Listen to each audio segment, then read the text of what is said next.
If you've heard this before, Bitcoin broke another record.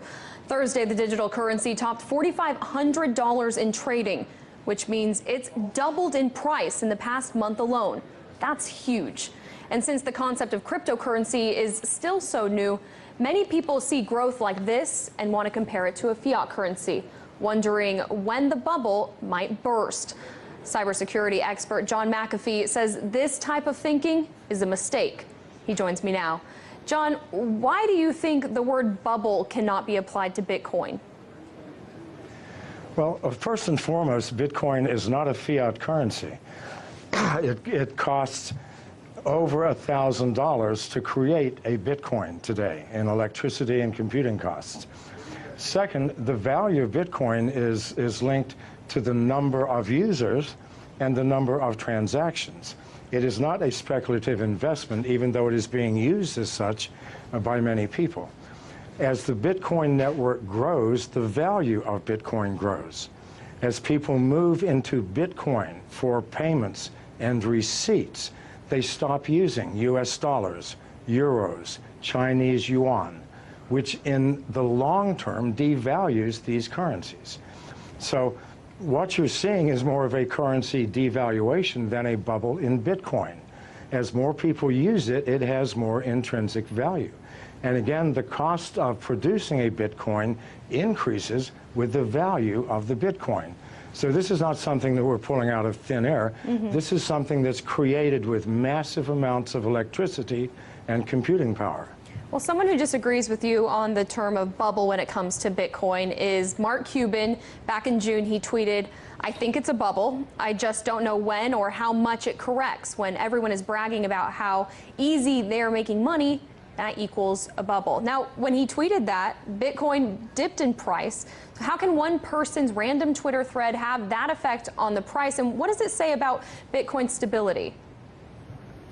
Well, it says nothing about Bitcoin stability. After it dropped $500, it's now at 44. So these temporary fluctuations are meaningless, created by speculators, people who do not understand the fundamental technology of the blockchain. Those who do know that in the long term, these fluctuations will make no difference. The more people who use Bitcoin, the more valuable it will become. This is the only metric we can use. Now, Bitcoin and blockchain go hand in hand, but blockchain's ability to track financial transactions in a way that is incorruptible, it gives it infinite amount of uses outside of the original purpose of using it for Bitcoin. Do you see blockchains overtaking certain aspects of the financial system as we know it now? It will take over all aspects. People think that Bitcoin or the blockchain is owned by someone, by a company or by a consortium. No, this is strictly a mathematical formula that nobody owns, that we are all participating in. And we use the blockchain for everything from fixing supply chain problems in corporations to verifying the authenticity of the sender and receiver in a financial transaction. It is the most powerful technology that the world has seen, I believe, since the invention of agriculture. Now, John, we've showed our viewers Bitcoin's rise just in the past month, and we can show it to them again if it's up there. But on July 17th, 1 month ago, you tweeted that Bitcoin's low of 1,800 yesterday simply could not be maintained. In the long term, Bitcoin moves above 500,000 within 3 years. Bet, you ask? So I ask you, John, do you stand by your statement?